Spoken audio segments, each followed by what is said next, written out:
하나님의 말씀은 구약성경 창세기 1장 1절에서 5절의 말씀입니다. 태초에 하나님이 천지를 창조하시니라. 땅이 혼돈하고 공허하며 흑암이 깊음 위에 있고 하나님의 영은 수면 위에 운행하시니라. 하나님이 이르시되 빛이 있으라 하시니 빛이 있었고 빛이 하나님이 보시기에 좋았더라. 하나님이 빛과 어둠을 나누사 하나님이 빛을 낮이라 부르시고 어둠을 밤이라 부르시니라.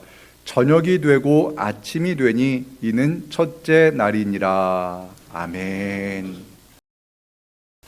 사람은 시작에 대해서 관심을 갖습니다. 나의 시작, 그리고 우리 가족의 시작, 민족의 기원, 지구의 탄생 등에 관심을 갖고 때때로는 깊이 연구를 하기도 합니다. 역사 공부와 과학 탐구를 통해 그 기원에 대해서 알아가고자 합니다. 저도 어린 시절에 저의 출생에 대해서 궁금증을 갖고 있었습니다. 그런 궁금증을 갖고 있던 때에 동네 아주머니들께서 이런 말씀을 하셨습니다. 애야, 너는 저 옆 동네 다리 밑에서 주워왔으니 이제 너의 엄마를, 친엄마를 찾아가려무나 라고 이렇게 이야기를 하셨는데, 제 기억에 그런 이야기가 한 번 들은 것이 아니라 여러 번 들었습니다. 아마 지금 생각해 보니까 어린 꼬망이가 그 아주머니들의 말에 아마도 재미있게 반응하니까 재미있어서 그러한 장난을 치셨던 것 같습니다. 그런데 제가 어린 나이에 저희 어머니께서 저를 아주 호되게 혼내시고 밥도 챙겨주지 않으셨다면 진짜 다리에 나를 버리신 엄마는 어디 있지? 라는 고민을 진짜로 했을지도 모릅니다. 다행히도 저희 어머니는 밥도 잘 챙겨주셨고 그렇게 심하게 혼내지 않으셨기 때문에 지금 살고 있는 엄마가 나의 친엄마구나라는 믿음을 아직까지 가지고 있습니다. 저의 출생에 대한 궁금증을 가지고 어머니에게 이렇게 물었던 적이 있습니다. 엄마, 내가 어떻게 태어났어요? 라고 어머니께 질문을 드렸더니 어머니께서 이런 말씀을 하셨습니다. 논에 나가 일하다가 배 아파서 너를 낳았지. 이렇게 단순하게 말씀하셨습니다.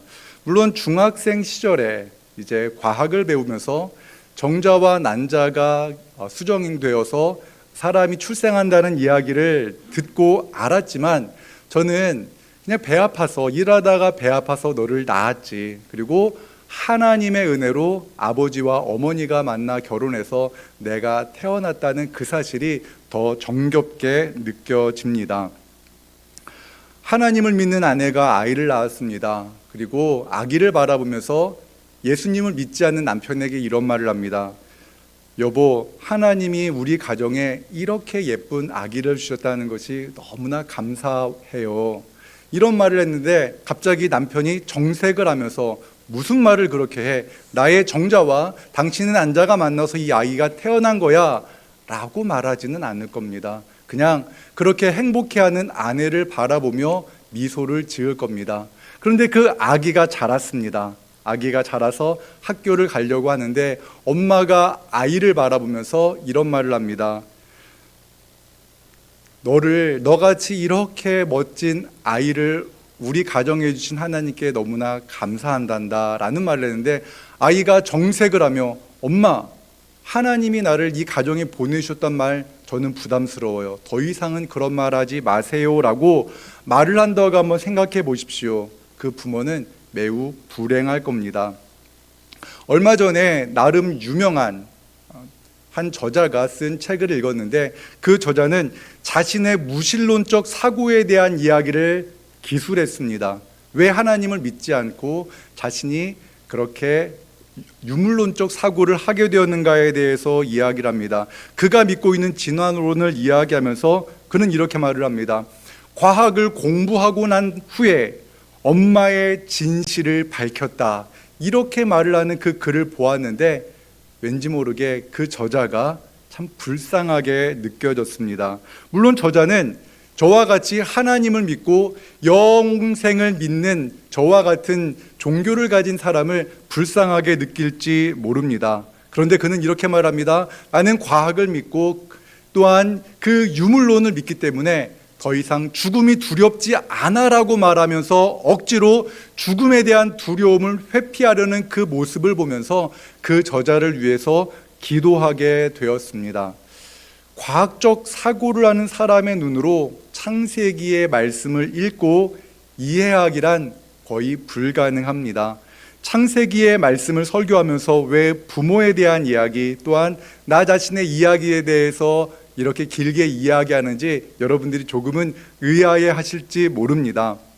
하지만 창세기 1장, 즉 천지의 시작을 이해하기 위해 우리에게 필요한 것은 과학적 사고가 아니라 하나님의 사랑이라는 것을 말씀드리기 위함입니다. 함께 같이 창세기 1장 1절의 말씀을 읽겠습니다. 태초에 하나님이 천지를 창조하시니라. 아멘. 창세기 1장 1절의 말씀은 세상의 시작을 과학의 언어로 설명하지 않습니다. 그리고 과학의 언어로 이 창세기 1장 1절의 말씀을 읽으면 그 말씀이 어리석게 들립니다. 창세기의 말씀은 과학으로 세상을 바라보는 사람들을 위해, 이성으로 세상을 바라보는 사람들을 위해 기록한 책이 아닙니다. 오히려 이 창세기의 말씀은 애굽에서 400년 동안, 무려 400년이 넘는 시간 동안 노예로 살던 그 이스라엘 백성들이 하나님의 기적적인 은혜로 하나님의 초자연적인 역사를 바라보게 하시며 그들을 자유케 하시고 또한 그들을 40년 동안이나 광야에서 그들을 지키시고 보호하신 하나님의 은혜를 경험한 이스라엘 자손들에게 주신 말씀입니다. 광야가 어떠한 곳입니까? 광야는 단 하루도 나의 힘으로는 살 수 없는 곳이 바로 광야입니다. 그런데 그곳에서 40년이나 이스라엘 백성을 하나님께서 지키시고 보호하시고 먹여주셨습니다. 그렇기 때문에 그 말씀, 이 창세기의 말씀을 듣는 그러한 청자들, 이스라엘 자손들은 이 말씀을 들을 때마다 아멘하고 믿었던 것입니다. 이 창세기의 말씀을 이해하기 위해 우리가 먼저 신명기 33장 29절의 말씀을 읽어야 합니다. 함께 같이 신명기 33장 29절의 말씀을 읽겠습니다. 이스라엘이여 너는 행복한 사람이로다. 여호와의 구원을 너같이 얻은 백성이 누구냐?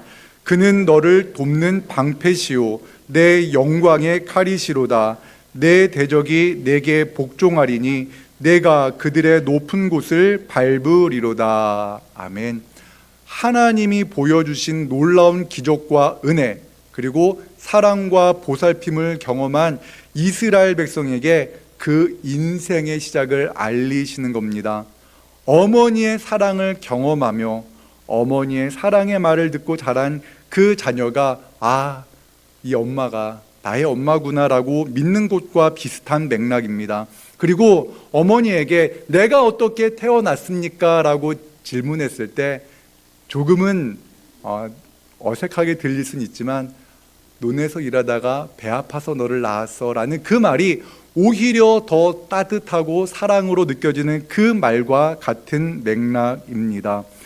우리가 하나님을 믿는 과정도 비슷합니다. 과학적인 사고를 통해 이성적 추리를 통해 하나님을 믿는 경우도 있으나 그것보다는 하나님의 사랑과 하나님께서 보여주신 놀라운 기적을 통하여 하나님을 나의 창조주, 하나님을 나의 아버지라 고백하는 것입니다. 즉 창세기는 하나님을 믿는 사람들에게 그 세상의 시작을 알려주시는 말씀이다라고 이해하시면 됩니다. 사도신경에서 창조에 대한 믿음을 매우 단순하게 고백합니다. 나는 전능하신 아버지 하나님 천지의 창조주를 믿습니다라고 이렇게 매우 단순하게 고백합니다. 천지의 창조주 하나님 아버지를 믿습니다라는 고백 안에는 창세기 1장에 기록되어진 모든 말씀과 더불어서 하나님의 선하신 창조와 그 이후에 인간의 죄악으로 타락한 세상에 대한 말씀이 다 기록되어져 그런 믿음이 다 담겨 있는 것입니다. 우리 함께 같이 창세기 1장 2절과 3절의 말씀 읽겠습니다. 땅이 혼돈하고 공허하며 운행하시니라. 하나님이 이르시되 빛이 있으라 하시니 빛이 있었고. 아멘. 창조의 시작이 빛으로 시작되어졌다라고 말합니다. 땅이 혼돈하고 흑암이 깊음 위에 있었습니다. 그때 하나님께서 빛이 있으라 말씀하시자 혼돈이 끝났습니다. 혼돈을 끝내는 것은 바로 빛입니다. 여러분, 빛이 없으면 우리는 아무것도 볼 수 없습니다. 여러분이 제 얼굴을 보고 또한 옆에 있는 성도님들을 바라볼 수 있는 그 현실은 빛이 있기 때문입니다. 하나님은 혼돈과 흑암을 빛으로 몰아내셨습니다. 그런데 문제가 하나 있습니다. 죄가 들어오면은 그 혼돈과 어둠이 다시 그 빛을 가린다라는 겁니다. 죄는 하나님을 바라보지 못하게 하고 하나님으로부터 숨게 만듭니다. 첫사람 아담과 하와가 범죄한 후에 어떻게 합니까? 나무 사이에 숨습니다. 하나님을 바라보고 싶지 않습니다. 그 빛이 부담스럽기 때문에 나무 그늘에 숨어버리게 되는 겁니다. 이스라엘 백성들은요, 애굽에서 노예 생활을 하며 그제서야 고통 속에서 하나님을 찾았습니다. 하나님, 우리를 불쌍히 여겨주십시오. 노동이 힘들면 힘들수록 그들은 하나님께 부르짖었습니다. 그때 하나님께서는 이스라엘의 부르짖음을 들으시고 이스라엘 백성을 애굽에서 구원하셨고 그들과 함께 광야에서 40년 머무셨습니다. 그 하나님의 놀라운 은혜를 바라보는 그 이스라엘 백성들이 태초에 하나님이 천지를 창조하셨느니라 라는 이 말을 들었을 때 그들이 무엇라고 고백했습니까? 아멘, 믿습니다. 나는 천지의 창조주 하나님을 믿습니다 라고 그들은 한 목소리로 고백했을 것입니다. 그렇지 않을까요? 홍해를 가르치고 날마다 매일 아침이면 만나로 먹을 것을 채워주시는 하나님의 손길을 경험한 이스라엘 백성들이 어떻게 천지의 창조주가 하나님이라는 것을 믿지 않을 수가 있겠습니까? 그들은 믿었습니다. 그런데 그들의 믿음이 흔들리기 시작합니다. 언제 흔들렸는가? 광야 생활 40년을 마치고 그들이 약속의 땅 가나안, 그러니까 성경의 표현대로 젖과 꿀이 흐르는 풍족한 가나안 땅에 들어갔을 때 그들이 하나님을 향한 믿음이 흔들리기 시작합니다. 그리고 육체의 쾌락과 그 가나안 땅 주민들이 만들어 놓은 우상들의 마음을 조금씩 빼앗기기 시작합니다. 팀 켈러 목사님은 우리가 사는 시대는 세상으로부터 무신론 교육을 매우 체계적으로 받는다라고 이렇게 말을 하십니다.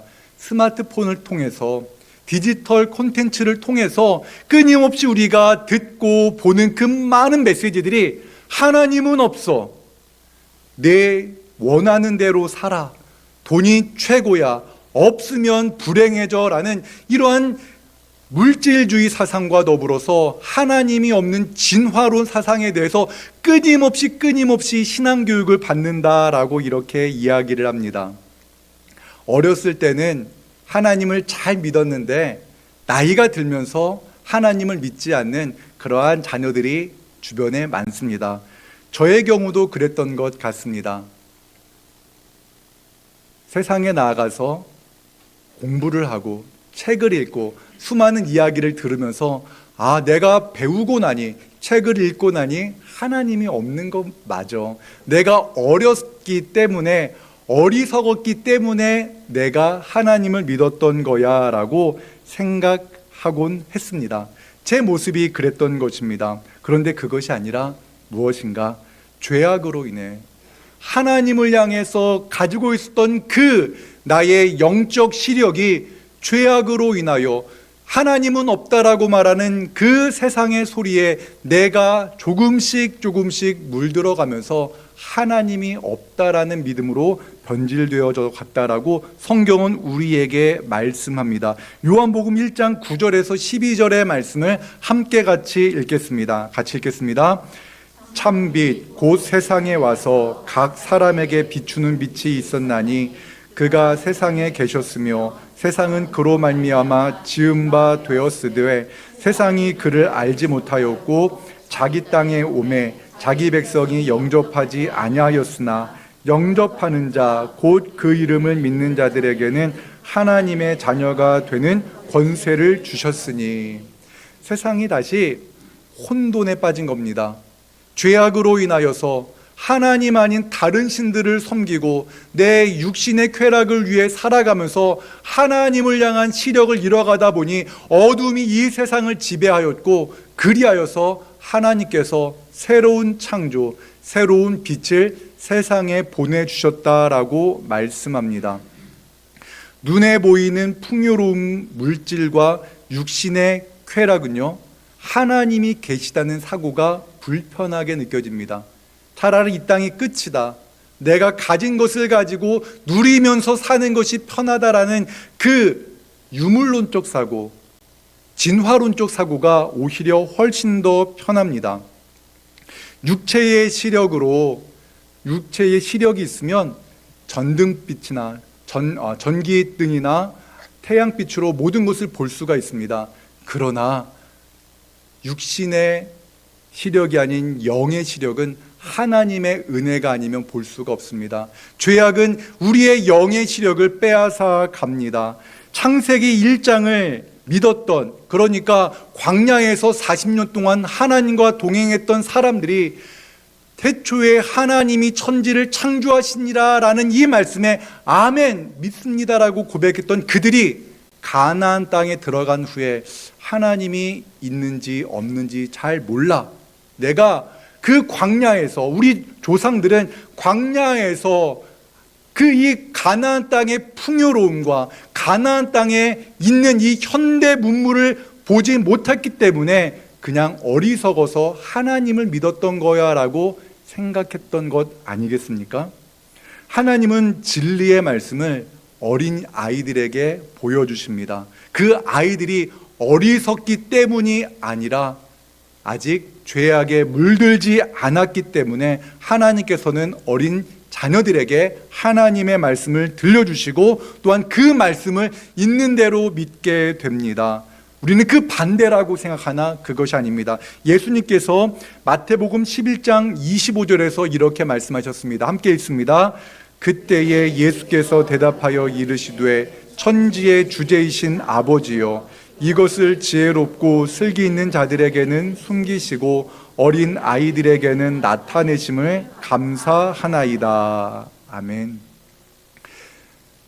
어린 아이들이요, 예수님을 잘 믿어요. 그래서 우리가 오늘의 놀이터가 왜 중요한가?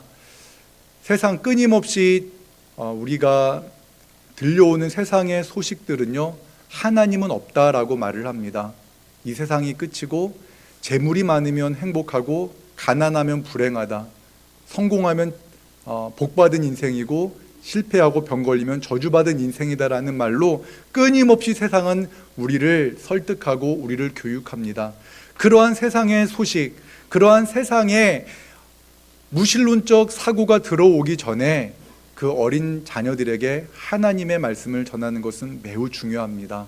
그렇기 때문에 오늘의 놀이터를 통하여서 우리는 그 어린 자녀들에게 하나님의 사랑을 보여주고, 우리는 그 어린 자녀들에게 하나님의 말씀을 가르치려고 우리가 이렇게 씨름을 하는 것입니다. 여러분 꼭 기억하시고 기도해 주시기 바랍니다. 또한 다음 세대 사역을 위한 오늘의 꿈 사역도 마찬가지입니다. 청소년 시기, 청년 시기 너무나 중요합니다. 그런데 그때 그 꿈과 비전이 세상에서 말하는 그 물질주의에 오염되어서 꿈과 비전을 가지고 살아가면은 병듭니다. 끊임없이 타인과 나를 비교하며 살 수밖에 없습니다. 하나님의 관점으로 나를 바라보지 못하기 때문에 내 옆에 있는 친구, 내 옆에 있는 누군가와 나 자신을 비교하면서 나는 잘 살고 있어, 나는 못 살고 있어, 이렇게 비교하는 인생을 살 수밖에 없습니다. 그렇기 때문에 오늘의 꿈 사역을 우리가 같이 위해서 기도하고 준비하고 있는데, 오늘의 꿈을 통하여서 우리 청소년들과 다음 세대가 하나님의 말씀으로 꿈과 비전을 가질 수 있도록 우리가 함께 같이 기도해야 될 줄로 믿습니다. 그리고 여러분, 또 하나 중요한 것은 이겁니다.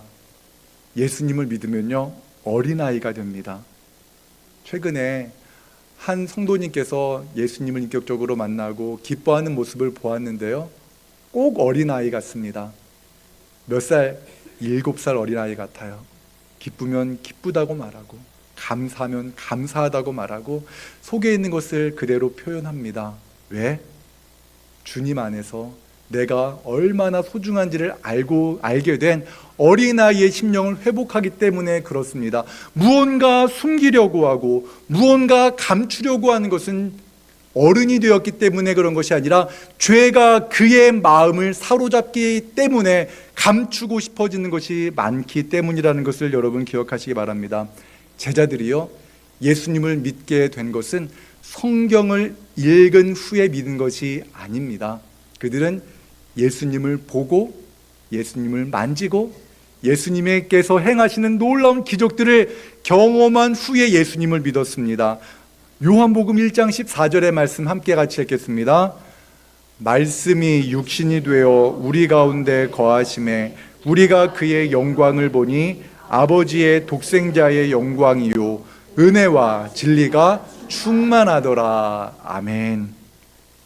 예수님의 제자들은요, 예수님을 만나기 전에는 눈에 보이는 것을 믿었던 사람입니다. 눈에 보이는 것을 따라가던 사람이었습니다. 그런데 과학으로 설명할 수 없는, 내 생각으로 설명할 수 없는 일들이 예수님 주변에서 끊임없이 일어납니다. 죽은 자가 살아나고 병든 자가 회복되어지고, 죽은 줄로 알았던 예수님이 부활하셨고, 그렇기 때문에 그들은 그의 모든 것들을 내려놓고 예수님을 따라갔습니다. 그리고 그들의 생명이 다하기 전에 그들이 보고 믿었던 예수님에 대한 글을 이렇게 요한복음을 통하여서, 복음서를 통하여서 기록한 것입니다. 예수님을 믿기 전에 사람들은 혼돈 속에 갇힐 수밖에 없습니다. 육신의 정욕을 위해 살아갑니다. 내가 원하는 것은 무엇이든 해도 된다라고 말합니다. 체면을 생각하면, 사람들에게 들키지 않으면 된다라고 생각하며 자신의 생각대로 살아갑니다.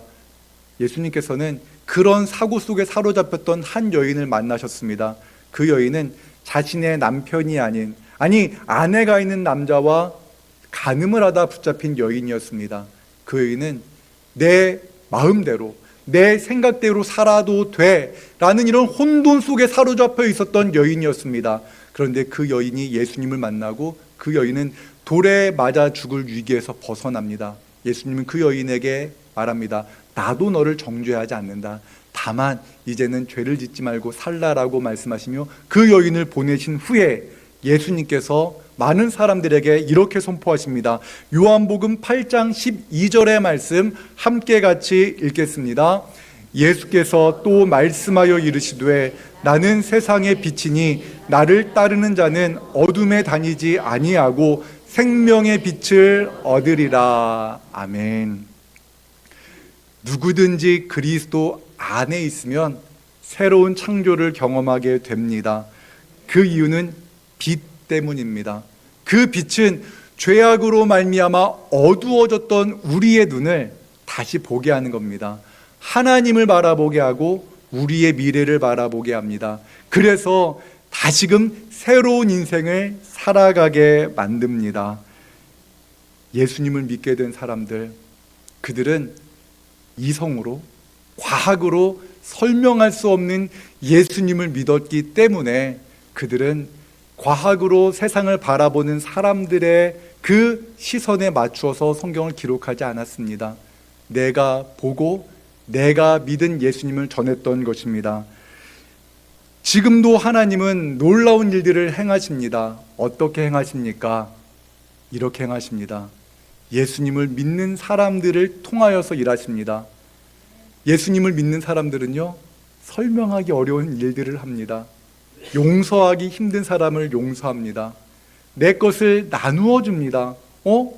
왜 나는 재물이 이 세상의 전부인데 왜 헌금을 하고, 왜 가난한 자들을 위해서 이런 헌신을 하지? 세상 사람들은 설명할 수 없는 그리스도인들의 모습을 바라보며 예수님에 대한 궁금증을 갖기 시작합니다. 그런데 예수님을 믿기로 결심한 사람들에게, 아니 예수님이 어떠한 분이야 라고 궁금증을 가진 사람들에게 하나님은 우연처럼 보이는 놀라운 일들을 반복적으로 행하십니다. 그래서 그에게 말씀하십니다. 내가 너를 사랑한다. 누구든지 예수를 믿으면 구원받는다라는 것이 나의 삶으로 고백되어집니다. 그래서 여러분, 우리가 성경을 통해서 만난 예수님, 성경을 통해서 경험한 하나님은 지금도 동일하게 역사하시는 하나님이라는 것을 우리가 고백하게 되는 것입니다. 그런 맥락에서 요한복음 20장 31절의 말씀은 지금 우리를 향하신 주님의 사랑 고백입니다. 우리 함께 같이 요한복음 20장 31절의 말씀 같이 읽겠습니다. 오직 이것을 기록함은 너희로 예수께서 하나님의 아들 그리스도이심을 믿게 하려 함이요 또 너희로 믿고 그 이름을 힘입어 생명을 얻게 하려 함이니라. 아멘. 사랑하는 여러분, 지금 이 시대에도 끊임없이 하나님의 창조는 일어나고 있습니다.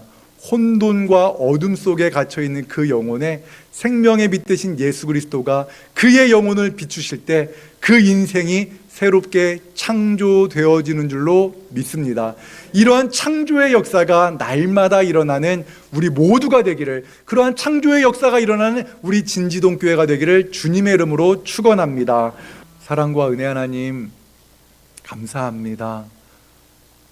우리가 하나님을 믿는 것은 하나님이 우리의 아버지 되심을 먼저 경험했기 때문에, 하나님의 은혜를 경험했기 때문에 믿는 줄로 믿습니다. 하나님, 이렇듯 하나님의 살아 역사하심을 경험한 사람들이 우리 진지동 교회에 충만하게 하여 주시옵소서. 예수님을 인생의 주인으로 고백하는 그 한 영혼을 통하여서 예수 그리스도의 창조의 빛이 이 지역에 퍼져나가게 하여 주시옵소서. 우리 다음 세대들에게 하나님의 은혜가 전달되기를 원합니다. 어린 나이에 하나님을 믿게 하시고 흔들리지 않는 모습으로 주님 나라까지 이어지는 그러한 신앙의 삶을 살아갈 수 있도록 도와주시옵소서. 하나님, 오늘의 놀이터 또한 오늘의 꿈, 하나님 다음 세대를 세우는 사역에 주님의 도우심이 필요하고 주님의 놀라운 능력이 필요하오니 주여 보여주시고 함께하여 주시옵소서. 그리하여서 하나님의 창조의 영이 가득한 교회가 우리 진지동 교회 되게 하여 주시옵소서. 하나님, 우리 사랑하는 가족들 가운데에는 아직까지 하나님의 은혜를 경험하지 못한 채 하나님 살아가는 자녀들, 배우자 또한 친지가 있을지 모릅니다. 하나님, 우리가 할 수 있는 것은 그들을 위한 기도밖에 없사오니 하나님 은혜를 내리어 주시고 우리의 삶을 통하여 하나님의 살아 역사하심을 증거할 수 있도록 우리와 동행하여 주시옵소서. 예수님의 이름으로 기도드리옵나이다. 아멘.